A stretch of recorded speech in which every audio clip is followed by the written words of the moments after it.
Fa mbola hijany eo amin'izay pejiny kolotsaina izay hatrany isika ao anatin'ity fanadihadiana ity.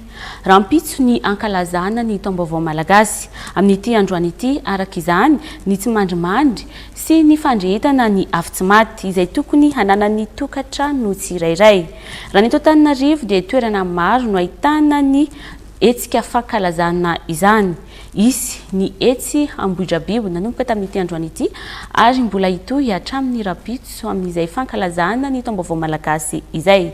Fa manazava ny mahakasika ny mahazava-dehibe ny afo-tsy maty ny professeur Andriambololonivo. Zoma 5 aprily 2024 Zoma 5 aprily andro tsy maty ary androany nandretantsika ny afo-tsy maty. Ny anjara fitenenako dia ny fampiarana isa-tokantrano satria tsika tsy afaka namonjy no ny antony samihafa no ny asa sy ny fikarakarana tokantrano tsy afaka namonjy ireny toerana nandretana ny afo-tsy maty nefa izy ity moa fetintsika malagasy etrehitra dia isa-tokantrano zao zomaly zao zany dia andrehitra ny afo-tsy maty. Io afo-tsy maty io zany dia tandindiny le hafanana, tandindiny le afo aloha zany fanadiovana hiatrika ny taom-baovao tsika malagasy dia saina sy fo madio ary tokantrano madio ny atsika zany. Le afo-tsy maty io koa zany dia mitaritara tandindo ny hafanana izay ho atenaitsika irahantsika isaky ny tokantranontsika. Zany hoe mampalahelo tokoa raha ohatra anaty tokantrano anankiray mangatsika ka io hafanana io zany no iraritsika hoentsika hiatrehana hitsenatsika ny taona vaovao Rampitso zoma maraina 9 aprily. Ny afaka ampiasaitsika amin'izany dia na labozia na spot na fanala petatsika eo amin'ny salon ohatra napetraka eny amin'ny lavarangana nefa tandremo sao dia mandoro tany etsy na mainitra ny manodidina.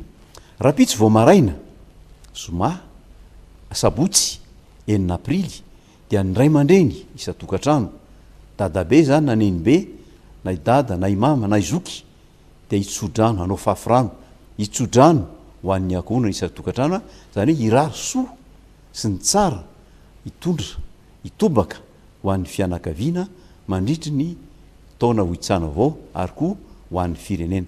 Avy eo tsika dia hisatatra ny taona vaovao amin'io Rampitso zoma maraina io amin'ny taotao zany hoe hiaraka hizarytsika rehetrarehetra ao tokantrano amin'ny olona tiatsika rehetrarehetra ny sakafo voalohany amin'ny taona dia vary amin'ny ronono tondratantely mba ho mamy tokoa ane zavatra rehetra zay ataontsika ary mba hitondra fiainana ho atsika rehetrarehetra. Avy eo tsy mizara asina manao zara asina fampizara kilalao ary afaka anao atsika any-pitoloha ka dia mba ho mamy toy izay mba ho afinaritra toy izay zany ny taona hitsahantsika ka isa-taontsika zany dia toy izay ny fankalazantsika ny taom-baovao malagasy.